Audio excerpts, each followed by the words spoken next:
Oh, we can talk, it's fine. We don't need to sign, so don't worry, yeah. Sorry, I was just I know, but I didn't want to distract them. checking I'd like my coffee cup there and not in the thing.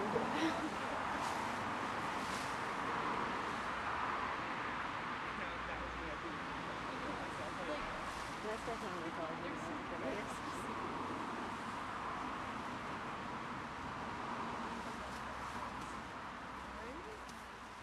Then I think what we want to do is maybe if you get the camera and sort of move around first.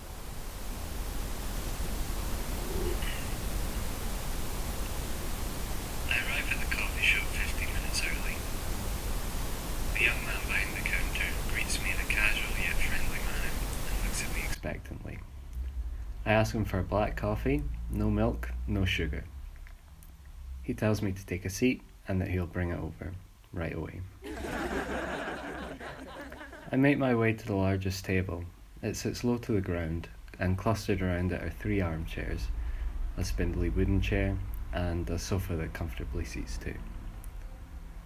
I sit down in the armchair with the best view of the entrance. The coffee shop is frenetic, staff scurrying in every direction, carrying trays heaving with watery cups of coffee and slices of stale cake. The young baristas dexterously weave past one another to deliver their trays to their respective tables.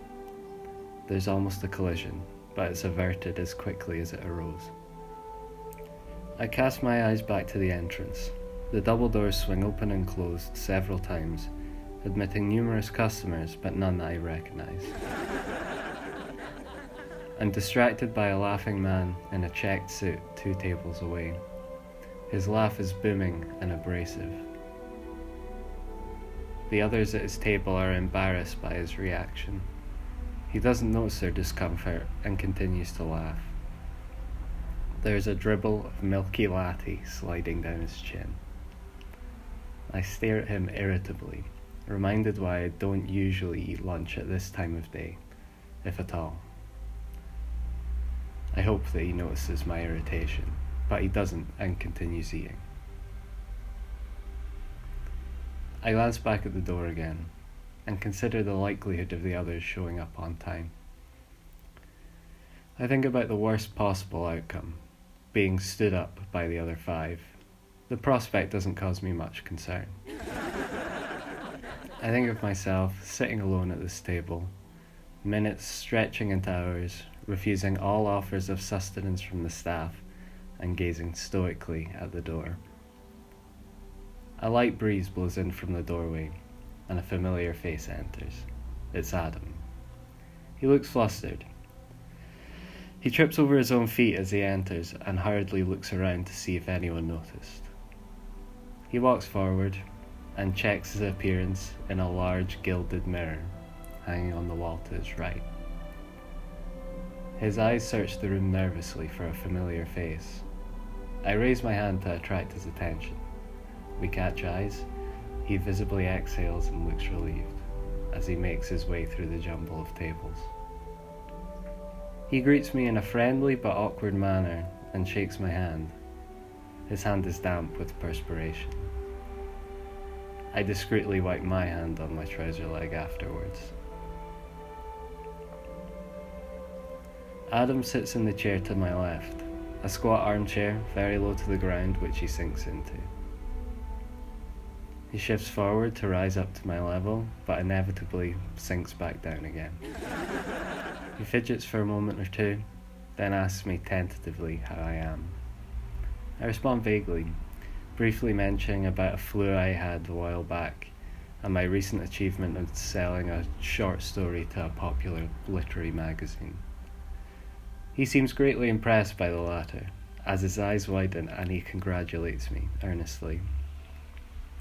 I brush off his compliments by emphasizing the mediocrity of the story and the meagre fee I received for it, but I can't deny that his admiration pleases me. The door of the coffee shop is flung open again, and Lauren enters, a strong gust of wind following closely behind her, causing strands of hair to fall on her face and leaving a cluster of leaves at her feet. She bats her hair at her eyes and her nostrils flare as she looks around the room with disdain. She notices Adam and myself at the table, briefly nods at us in recognition, and begins to stride purposely towards us. She does not stop to accept the pleasantries of the man at the counter, her focus unwavering on myself and Adam. She arrives at the table and sits beside Adam. She apologises for her lateness, irritably blaming a delayed city bus from the train station. She states that her train from the countryside was on time.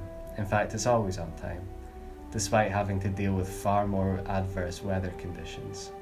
It's our inner city transport that's riddled with cancellations and delays, because of nothing more than some wind. I tell her there's no need to apologise, as she's perfectly on time. She checks her watch and frowns. An awkward silence descends on the table. I glance between Liam and Lauren. Liam smirks slightly, and Lauren purses her lips in annoyance. I begin to feel uncomfortable. I break the silence by complimenting Lauren's appearance. She looks rosy and soft-featured, her skin clear and her eyes bright. I tell her that the countryside obviously agrees with her. She thanks me, but admits that she's been exhausted recently, as her husband has been focusing his attentions on sowing the fields, leaving her to care for their 3 young children as well as her elderly father. In fact, she can't remember the last time she had a full night's sleep. My cheeks grow flushed. As a teenager, I always had a deep respect for Lauren's selflessness and dedication to familial duty. I'm relieved and impressed that she still possesses it. She doesn't look tired, quite the contrary. I've never seen anyone quite as alert and perceptive to their surroundings as Lauren. She gives me a small smile, then there's silence again for a few moments. I must admit that I was hoping she would offer some kind of compliment or concern about my appearance in return. But she says nothing. In truth, I'm disappointed. With the knowledge that I would be seeing everyone for the first time in years, I spent the day exercising a considerable amount of self-control, depriving myself of all sustenance, taking but a few sips of water to keep me hydrated, rejecting every single morsel of food I encountered, which was quite a feat considering my floor manager had brought his delectable home baking into the office again. I couldn't stop eating his oat and raisin cookies last time. In fact, I ate so much that I had to put my head down on the desk and have a nap in my cubicle. Today was different though. I neglected to bring lunch and told him that as much as I would love to eat some of his pistachio macarons, I'd just been informed by the doctor that I have a gluten intolerance and so won't be able to eat any. I spent the lunch hour watching cooking tutorials on YouTube, my increasing hunger giving my face a gaunt, slightly cadaverous look that I was sure would elicit a genuine expression of motherly concern from Lauren. However, she seems unaware. Perhaps Georgette will notice. My conversation with Adam makes me feel uneasy. His comments about my appearance are harmless, but unsettling. The compliments seem forced, as if he's expecting something in return. I decide to say nothing, because even if I did return his compliments, it would be far from the truth. He looks dreadful. His face is sunken and hollow. I suddenly feel wiped out by an overwhelming feeling of tiredness. I try my best to brush it off, but it's weighty and it clings to me closely. I'm unsure if the exhaustion is wholly the burden of my responsibilities at home, or perhaps just being back in the city again is to blame. The city itself has always made me feel out of place. The bustling streets give the unsettling impression of time flying past at an accelerated rate, whilst my movements within it are slow and lethargic. Making my way over here from the bus stop, I moved as if in a daze. I passed numerous identical coffee shops, making this one hard to find. In fact, if I hadn't seen Adam's profile from the window outside, I doubt I would have found this place. There's no variation in the people here either, all dressed in similar clothes, with similar haircuts, their faces sporting the same vapid expressions, and words pouring from their thin lipped mouths like torrents of water from a burst pipe. I think of my husband, who says nothing, his face flushed from exertion, his clothes blotted with mud and sweat. Our youngest child jumping into his arms, he catches her and lifts her high in the air, despite his exhaustion. I think of my father, sitting in an armchair close to the fire. He sits silently, does so for hours. I make him cups of tea, which I hold to his lips, his arthritic hands unable to grasp the mug. His hands don't cause him as much pain as his legs and his back, both damaged permanently from years of manual labour. Lauren looks lost in thought, and Adam is staring at her expectantly, like he's waiting for her to burst into song. The overall scene is quite pathetic to look at. I feel compelled to break this strange tension, so I ask Lauren how old her children are now. She seems grateful for the interruption and tells me that they're 5, 4, and 3. I smile politely. The conversation seems to end there. I admit that I don't know much about raising a family or what sorts of questions people ask those that are. I suppose Lauren is my only friend that has sought out that kind of future for herself. Of the 6 of us, she was the one who intuitively nurtured and supported the rest of us. Advice giver, reassurer, and intervener who restored order when things got sour. A movement outside the window catches my eye. Georgette is standing face to face with a young man. They talk for a short time, smiling constantly and laughing periodically. Eventually they say their goodbyes.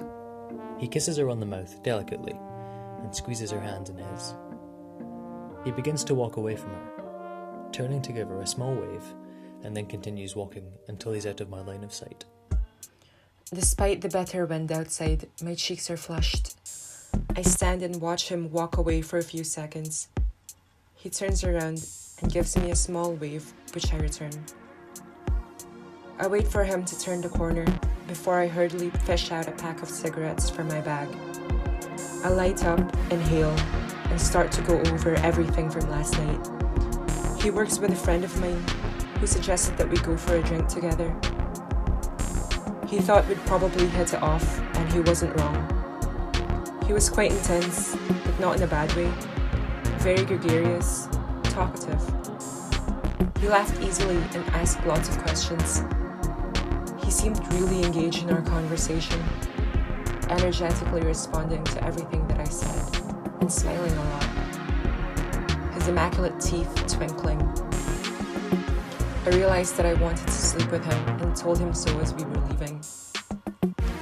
He smiled and said that he was amenable to my proposal, kissing me enthusiastically, slipping his tongue into my mouth. I pulled out my cigarettes as we were walking to his flat, hoping to have a smoke before we got there. He stopped talking mid-sentence and put his hand on my arm, his expression suddenly serious. He apologized profusely before informing me how much he hates smoking. "It's not my fault, it's his," he said. He was violently sick after being dared to smoke a whole pack in one sitting as a teenager, and he hasn't been able to stomach them since. That'll be why his teeth are so nice. He said he understood he was asking a lot, but hoped I could accommodate him. I was taken aback, but told him it wasn't a problem. I was pretty invested in having sex with him at this point, so I didn't want to ruin my chances. I promised not to smoke while I was with him, slipping my cigarettes back into my bag. He seemed appeased, and we continued walking. I had a good time last night, but this morning we were both pretty vague about seeing each other again. If it happens, it happens. I'm not going to lose any sleep over it. I'm seeing a couple of people at the moment, so it's no big deal if he isn't that interested. I like to stay friends though, if that's something that he wants to. I finish off my cigarette and head inside. Georgette turns towards the door and sweeps into the room. Once inside, she removes her coat and elegantly untangles herself from a luxurious grey scarf. She glances around the room, her eyes searching. I wave at her to get her attention. She sees me starts to make her way towards the table. Adam's waving hand captures my attention and I head over to the table. I squeeze past couples having lunch together, clusters of students hunched over their laptops, and other groups of friends chatting and laughing. Most of them have arrived already. Liam leaning comfortably in his chair, immaculately dressed as always. Adam shifting from side to side, his face drawn and sickly looking. Lauren straight-backed and stoic. It's interesting seeing the others after so long. I haven't seen some of them for years. I think the last time we were all together like this was at a Christmas party the year we all graduated. I remind the others. Liam and Lauren smile in recognition, while Adam groans. I didn't drink for 2 months after that party. Georgette laughs and touches my arm. I smile as I remember Georgette and I trying our best to carry Adam home that night. He could hardly speak, let alone walk. I can recall trying to rope Lucy in to help us, but she seemed immersed in studying the contents of the fridge, while the party continued in earnest around her. I asked the others if Josh was at the party. I don't remember Josh being at the party, but we all saw him the next day at the march with his girlfriend. Since that party, Liam and I have bumped into one another at a few different things, never having very long to chat, both of us in the company of others. Every time I see Liam at parties these days, he's schmooting with other writers, boasting about his work with the other up-and-comers, and lighting cigarettes for the more established writers of the group. There's always a gaggle of them sitting together, drinking endless bottles of wine and irritating everyone in the vicinity with their raucous barks of laughter. Liam, who is usually so solemn and introverted, talks and laughs the loudest. His eyes, though, are distant, while his thoughts are somewhere else. I can't really criticize him. I've caught myself doing the same thing in the past, spending time with people I don't really like because I feel that I should. It's not something I want to be doing anymore. I haven't seen Lauren since she got married. The wedding was a pretty small affair, made up mostly of her husband's friends and family, with only Lauren's father, Liam, Adam, Lucy, Josh, and myself as Lauren's guests. Lauren and I had had a falling out a few weeks before when I told her that I thought she was a bit young to be getting married. The others had all been thinking the same thing, but didn't have the guts to say it. She didn't take it well, and in all honesty, I was surprised to be invited after that. It was a strange day, with more than an undercurrent of sadness. The groups of guests kept to themselves, her husband and his friends getting completely pissed, Lauren and her father sitting together talking in low voices, and the rest of us at the far side of the room awkwardly picking at the meal. I could have just been projecting my own anxieties about marriage onto Lauren's wedding, but I don't think I imagined the subdued expressions on most people's faces. Last I heard, Lauren had had her third child. She looks healthy, her complexion rosy and freckled. On the other hand, Adam seems to have wilted significantly since the last time we spoke. It's quite shocking. His face is the color of cement, his eyes sunken, and his mouth a disconcerting, bright shade of red. I feel compelled to ask him about his health, but decide against it. I don't want to be rude. Why are they all staring at me like that? It's not as if I'm that late. Lawrence adopted the kind of expression you might use at the funeral of a distant relative. I'm sorry for your loss. They were such a vibrant soul. Life will never be the same again. Sentimental. I'm taken by surprise as Lucy appears at my shoulder and tried to quickly contort my face into an open, welcoming expression. You'd think I'd be used to it now, but every time I nearly jump out of my skin. She always just appears places. In all the years I've known her, I've never seen her walk to a place or get the bus or the train. She just seems to appear at her destination, as if she's been there for hours, and the rest of us haven't noticed her. Adam's complexion resembles an abstract painting I saw at the museum this morning. Pink and red blotches on a grey surface. These colours gave the painting a vivid and joyful quality, but on Adam's face, the effect is hideous. Lucy's ability to materialise out of thin air never fails to amaze me. I'll admit it's impressive. I've been sitting facing the door since I came in, and I still didn't see her. She must have been walking behind one of the baristas. as they delivered a tray of coffees to another table. Liam looks relaxed. He always does, even when he's anxious, which I'm sure is more often than he lets on. He always seems unshakable. I think it's because he doesn't let anyone get too close. I understand that. I often find myself doing the same thing. Lucy, glassy-eyed and misplaced like a lost toy, sits down beside me. I touch her shoulder gently as she sits. She looks up at me and gives me a small smile, which I return. I'm pleasantly surprised that she's here. She always seems much too absorbed in the recesses of her own thoughts to remember any plans we've made. I realise they're probably waiting on an apology for my lateness. I spent the morning at the museum. I go a couple of times a week and stay for several hours. If it wasn't for an old man asking the attendant for the time, I would have no idea that I was late and probably would have just stayed there. My favourite wing of the museum is the aquatic life section. I could spend a whole day there, and have done occasionally. The walls of the room are painted in azure blue, and the lights are fitted with blue bulbs, or perhaps it's a filter, I'm not sure. I think it might be a filter, as it reminds me of the chocolates I was always given at Christmas, the ones with the filmy coloured wrappers that I would hold up to my eye to make everything change colour. The room is full of large plastic dioramas of various underwater life. A large hammerhead shark hangs from the ceiling, suspended by a thin clear wire. A dolphin is mounted on a large plinth, and beside it, on a smaller plinth, is an octopus.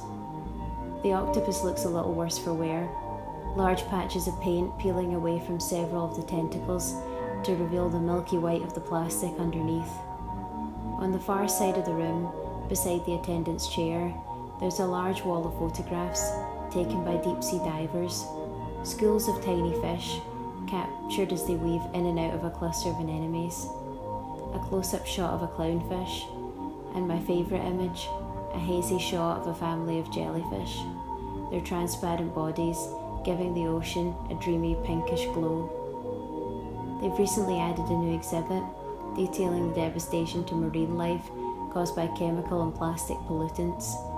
Diagrams describe the size and properties of the large clumps of toxic algae that now populate the ocean, a byproduct of excess farming fertiliser dumped into waterways that inevitably lead out to the sea.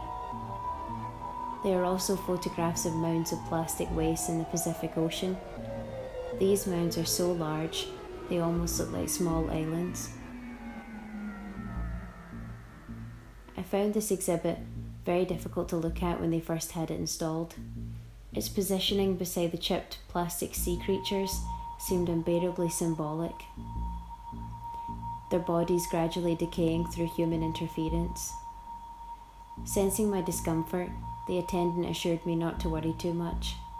Nature always finds a way through, he said. These things work themselves out. The sea will still be doing its thing long after you and I are both gone.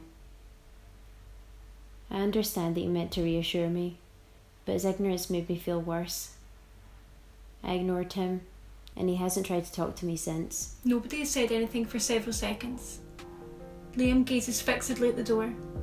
Adam's eyes flicker between my face and Lucy's. Lucy cleans her glasses with a vacant expression.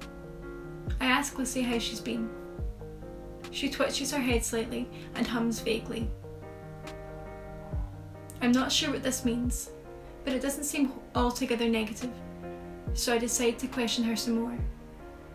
I ask her what she's been up to today, and she says very quickly that she was at the museum.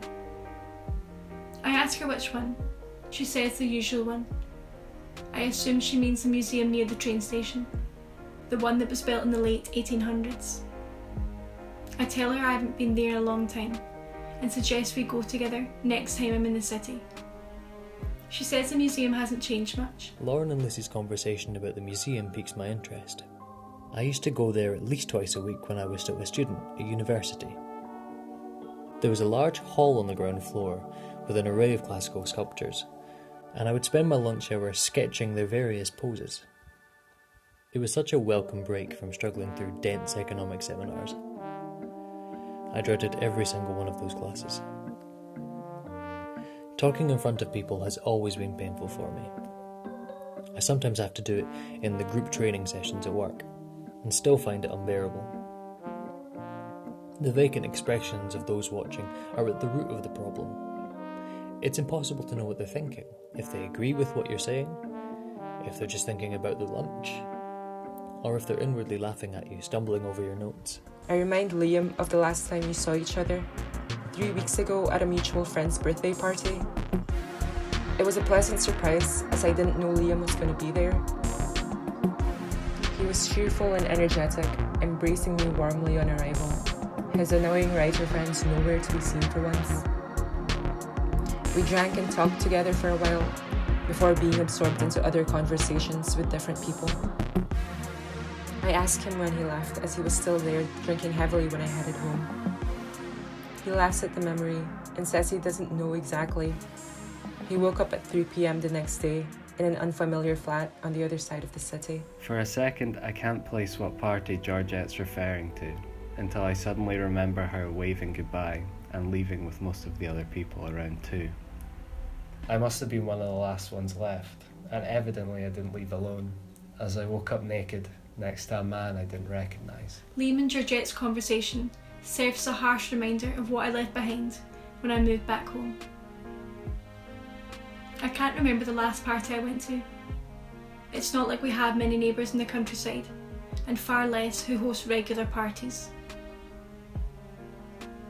As for waking up in unfamiliar beds, I have nothing to contribute. I laugh along with them, so as not to seem out of touch. A few years ago, the museum did an Edward Hopper retrospective. More than once, I spent the entire afternoon staring at those eerie, lonely interpretations of early 20th century American life. I remember I was particularly fascinated by his 1914 painting, Soir Bleu.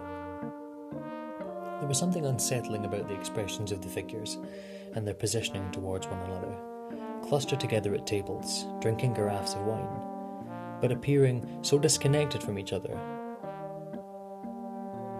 The more I looked at it, the more I thought that its allegory for detachment was a bit heavy-handed. One who feels detached can still engage with others. Once you build a facade for yourself, it's pretty straightforward, like performing a role on stage. Playing a character is by no means easy.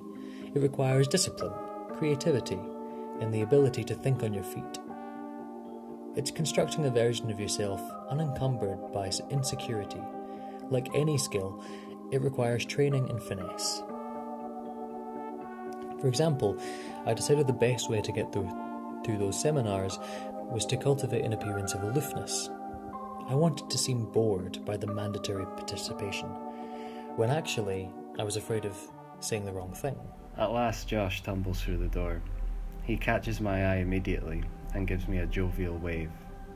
He's laden with belongings, a backpack strapped to his back, a book bag under his left arm, and what looks like a poster tube under the other. As he squeezes through the tables, Josh accidentally hits an old man in the shoulder and apologises profusely. I'm aware of my lateness and hurry over to the table, apologising to the others with the utmost sincerity. I left the house with plenty of time, kissing my girlfriend goodbye as she made herself breakfast, still in her pyjamas.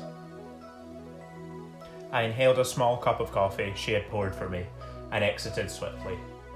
I began the half-hour walk to the cafe, and after leaving the cluster of streets surrounding my flat, I decided to make a slight detour through the park, which would bring me out at the bottom end of the high street. The park was bustling with activity. Joggers in brightly coloured athletic clothes weaved in and out of the dog walkers, whose dogs scampered up and down the mounds of grass, splashing through puddles and barking at the heels of the runners. A cluster of mothers with buggies were stretching together under a tree. An elderly couple walked hand in hand with a small child, using their joined arms to occasionally swing into the air, much to their delight. I became distracted by a group of workmen, dressed in their high-vis jackets and trousers, planting an array of spring flowers in a patch of the park where fresh soil had been laid. I found the juxtaposition of the brawny workmen armed with delicate pastel-coloured crocuses, daffodils and tulips, quite inspiring. I fished my phone out of my bag and took a few pictures. However, the result wasn't quite what I'd hoped for. The lighting wasn't great. At the edge of the park, a gruff voice shouted my name. I stopped and saw a familiar figure approaching, a homeless man in his late 50s, who has become something of an acquaintance. I met him here in the park a year or so ago. He was moving from bench to bench, engaging those seated in conversation. Some seemed to know him already and chatted for a few minutes, whereas others seemed wary and kept the interaction brief. I was eating lunch, sat on a bench, when he first approached me. We talked for a long time about the city and its people, himself a key witness to all the changes, a permanent fixture on the constantly evolving streets. We bumped into each other numerous times since, chatting for a while before heading our separate ways. Today, he had a favour to ask me, and before I could say anything, he launched into an in-depth description of a bag he had lost somewhere in the park. A small orange shoulder bag containing various food items he needed for the week. He seemed highly agitated, frequently denouncing himself an idiot for misplacing it. He had fallen asleep under a tree and woke up to find it was gone. He wanted me to help him look for it, and in any other situation I probably would have, but at this point I was running late, so I made my excuses, giving him a £20 note from my wallet, which I hoped could reimburse the items he had lost, and hurried off. I recount this story to the others, their expressions a mixture of confusion and interest. Wiping away a bead of sweat from my brow, I laugh and declare the city a bewildering place in which I'm grateful to live. I agree with Josh. The city is an endless source of chance encounters and interesting situations. The city is impossible to predict. New people arrive in the park daily, stimulating the ever-changing ecosystem with both shared and private experiences. To be honest, being part of the city isn't something I think about very often. Not because I don't want to, but it just seems like a waste of time. I never imagine myself living anywhere else, because I don't want to get my hopes up. There's something comforting about the anonymity of the city, the physical sensation of being surrounded by people, combined with the internal feeling of detachment from them. There's a togetherness, a unity in action that you would never expect. As much as I loathe the city, it's a relief to get out of the house for a while. A change of scene. I hadn't been able to leave the house for days, apart from walking the eldest children to school and back again. This is the first time this week I've left the house to do something for myself. More of necessity than anything else. I decided to stay here after university because I had to find a job straight away. I didn't have the money to sustain a large period of unemployment while I waited for something more in line with my interests to turn up. That goes without saying, but often they lead to nothing. I am fortunate now that I can focus on my writing full time, but it wasn't always the case. Only a few years ago I was rapidly running out of money and applying for any job I could find. Every day a new application. I got some interviews, but with most applications, I wouldn't go get so much as a rejection email. I agree with Liam's sentiments. Just radio silence. The process of finding a job in the city is a thankless one. It makes you feel rudderless and forces you to question your desire to live here in the first place. Don't get me wrong though, I enjoy the constant motion of a thriving metropolis and the feeling of being in a place where plans are drawn up, fortunes are made. The city is In dynamic. the sense that we're all contributing to something Businesses greater than disappear ourselves, as quickly as they hangs came, heavy in the muggy air. only to be replaced by something equally temporary. The same empty shop front is a gourmet Greek restaurant specialising in small plates one week, Once I a started swanky working full cocktail time in the bar the city, next. it became abundantly clear to me the ways in which the city caters for the rich. Rent prices rising constantly, the cost of eating in restaurants and drinking in bars astronomical, The possibilities are taunting endless. and teasing Art that those is bold who and aspire to such unrefined is luxuries conceived and but created cannot every day. afford to indulge regularly. Music punctuates the frenetic chatter of public spaces. On On a packed subway platform, the muffled sounds emanating from a young woman's headphones is harmonized with the rapid clicking of an old man's dress shoes on the tiles. The sound of the oncoming train like an almighty breath. You're never really alone in a city. Anywhere you go, you're at most 15 feet away from another person I believe in that any those of us who live in direction. a city are too single-minded to really notice our interconnectedness. There are plenty of opportunities to connect with others. Sitting in a crowded subway train, waiting in a long queue at the supermarket, sitting beside a stranger on a park bench. But we don't bother. We're too The immersed reality in of our own working endeavours, an entry-level job in the city preoccupied means with that trying to stay my afloat. salary is enough to get by, but once rent, bills, food and transport are taken into account, there's not really anything worth saving. I could always ask for overtime, but that would leave me spread pretty thinly, considering I already have a 45-hour work week. I'm too exhausted in my time off to go to exhibitions or go out for dinner anyway. Dating is completely out of the question. I tried to go on a date after work once and nearly fell asleep halfway through. I felt terrible. It wasn't the girl's fault, she was very nice. I was just far too tired. Casual dating is much easier to entertain in the city, but I can understand why it's a daunting prospect for some. Lovers come and go. Attention spans are short and fickle. People move on once they've shared all they can with each other, which would be difficult if you're someone I who feel needs self-conscious when unconditional I think about intimacy with another Georgette's person. fair-weathered approach to relationships. Not because I disapprove of her. She can love and sleep with whoever she wants. It's more that I feel inferior, because I was never afforded such a luxury. The city never offered me a catalogue of suitors to select from at will. My path was already selected for me. Navigating And it couldn't be relationships more in the different city from Georgette's. was difficult for me at first.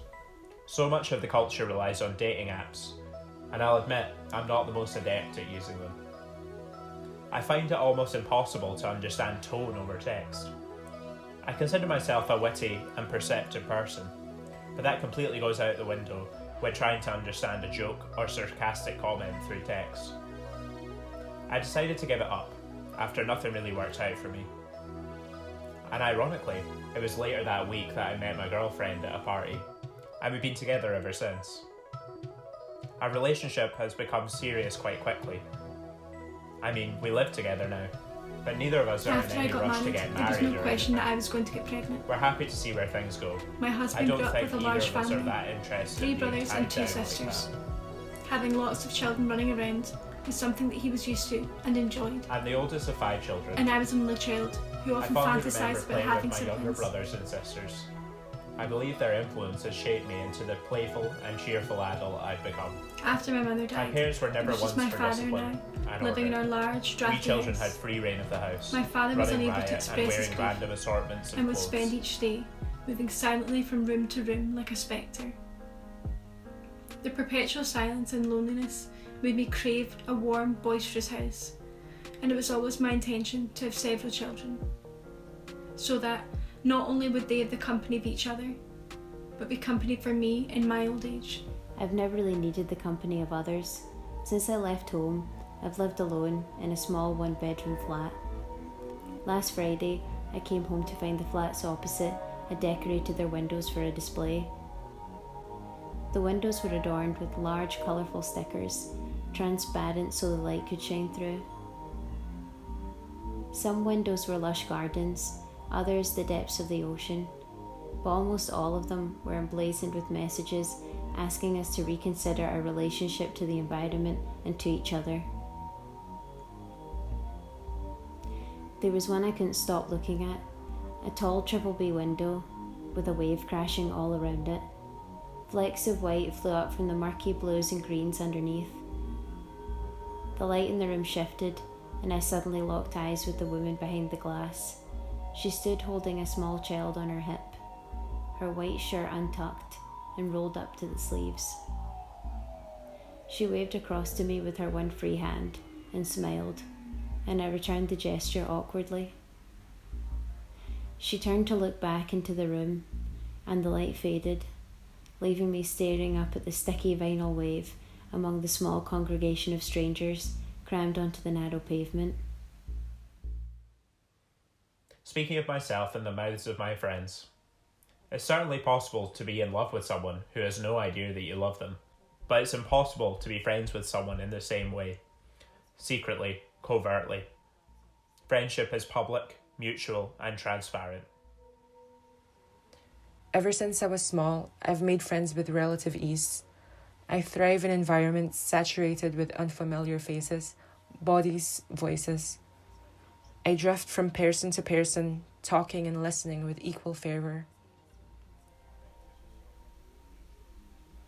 For the past few weeks, I've had the same recurring dream, where I'm suddenly awoken by a cold wetness seeping into my skin.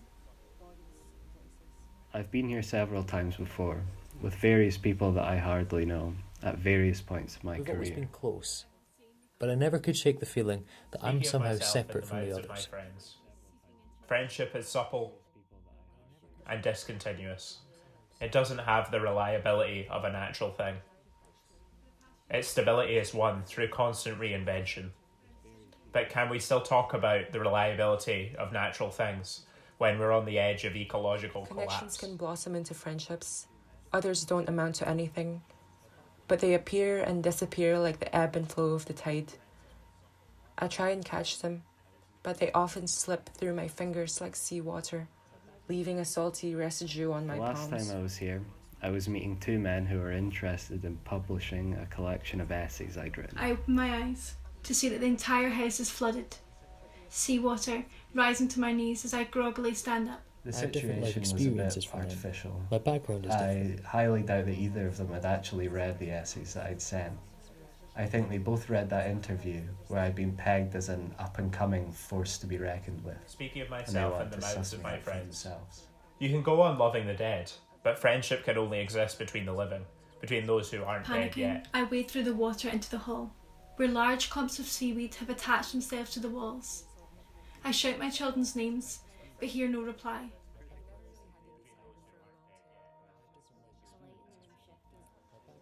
I've never really had the desire for a long-term monogamous relationship. It's not that I don't understand the appeal. I know that the years of commitment can result in a kind of closeness that's hard to replicate. The interview also happened here. A more enjoyable experience than the publishers' meeting, but businesslike nonetheless. The critic had sent me an outline of the questions he was going to ask in advance, so I had time to prepare my answers. I was born on the other side of the ocean. My parents aren't from here. Perhaps now that nature has been made mortal, we might become its friend, establish a public, mutual, and transparent relationship with the environment, so long as we both shall live. I admire my friends who have managed to create a perfect two halves of a whole symbiosis, but I'm also content in the knowledge that it's something that I will never have, or want for that matter. What I like about casual relationships is that they offer an uncomplicated, deeply felt, but I speed non-constrictive up and continue intimacy, down the stairs. similar to a friendship. The water level is higher downstairs, forcing me to swim. Sometimes I feel like I'm still on the other side of the ocean. Or perhaps a smaller body of water, like a river, where I can see Liam, Georgette, Lauren, Josh and Lucy on the other side in the The whole distance. thing was over in 15 minutes, although it did open a few doors for me. Doors Speaking that of have since myself and closed, the mouths of my only to be friends. replaced by others. How many friends do I have? I can't possibly be friends with everyone. There's just no As time. much as I enjoy seeing different people at once and keeping things strictly casual, I worry that I'm splitting myself up too much, giving each person a small portion of myself rather than the whole thing. That I'm not being completely I kick open my and legs vulnerable frantically, with them. trying to stay afloat. The icy water wrenching my breath from my body in sharp, The painful publishers' gasps. meeting never amounted to anything. I had anticipated this, but still found the outcome disappointing. In the years since, I have learned to take everything publishers, agents, and promoters say with a pinch of salt. Friendship requires election and selection. The friends and the others. A river. Not everyone can be included. A river with a fast-moving current, far too fast to contemplate jumping across to the other side. For me, the best part of a relationship is the beginning, the blank slate of it all, the numerous possibilities and the excitement and discovery. I've been in love, of course, multiple times and with multiple people at I managed once. to swim to the front door and use all of I my look weight around to haul it desperately. open. At the others on the opposite bank, and my own unsteady footing on the soggy grass, hoping for some kind of intervention to close the gap between myself and the other five. You'll never be disappointed if you don't Looking expect around at the anything others, from anyone. I'm struck by the realization that despite having had many friends and even more acquaintances, Liam, Adam, Lauren, Lucy and Josh Speaking of have myself been the and the only mouths of my permanent friends. fixtures in my life. There's no friendship without differences in perspective, but there must also be a degree of stable agreement I'm among paralysed with friends. terror, as outside my front door is vast swathes of ocean. My front garden is gone. The driveway where our car is usually parked is nowhere to be seen, and all of our farmland is submerged, along with all the trees and bushes that surround it. After a few years of being up and coming, I didn't think I was ever going to arrive. I wait for several minutes, but nothing happens. My friends begin to grow disinterested, no longer looking at me, but talking amongst themselves. They start walking away from the riverbank, walking away from me. There's no democracy without numerous unique perspectives, but there must also be a majority in stable agreement. The friends and the others. Not everyone can be included. We were thrown together as children, and we've been unable to detach ourselves from each other since. Same classes at school, same university, and until recently, the same city as home. The events of the dream aren't always the same. Sometimes I'm sitting at home watching news reports on TV of entire countries falling into the ocean, completely washed away, while my house stands untouched, the last thing to go. Navigating this landscape became easier once I accepted that, despite my best efforts, my path towards becoming a successful writer was not going to become a steady incline, but rather a trajectory full of potholes and stumbling blocks. Despite their differences, both variations caused me to wake up, panting heavily and drenched in cold sweat. I suppose being friends for a long time can be enough of a motivator to stay friends. It's almost as if you don't need to have things in common to maintain a friendship. All you need is time. Endless time in each other's company to start off with, and once you've laid down the groundwork, you can be separate for long periods of time and come back to find nothing's changed. Falling in and out of favour, and as a result, in and out of the public eye, periods in which projects flourished, only to be followed by months of unemployment.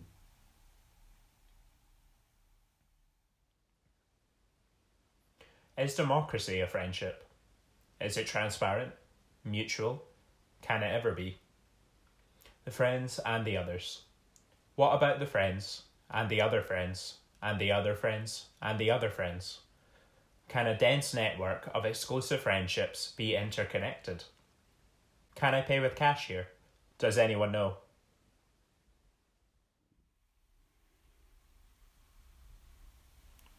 I offered to pay the bill. The advance money came through this morning.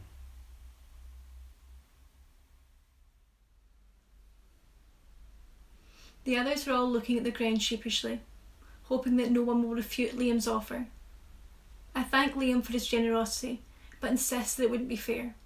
We should all chip in.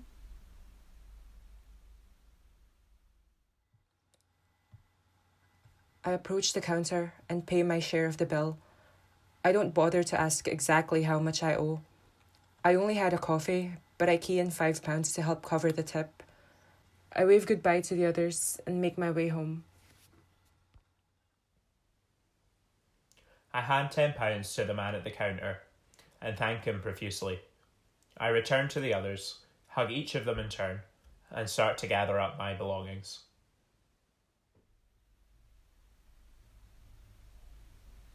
I leave my share on the table. My train's in 10 minutes, and I don't have time for a long goodbye.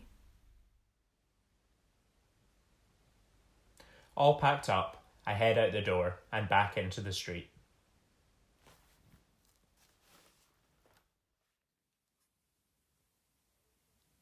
I look through my wallet. I'm sure I had more change in here. Liam hands me his loyalty stamp card for the cafe, without saying anything. I take the card to the counter and use Liam's free coffee stamp to pay for mine. I say goodbye to Liam and head back to the office.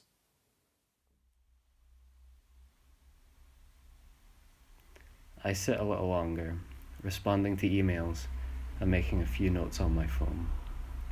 I pay the remainder of the bill and buy another coffee to go.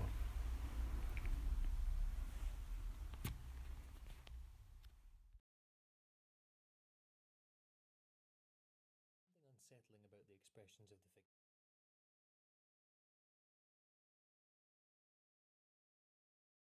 And studying the contents of the fridge.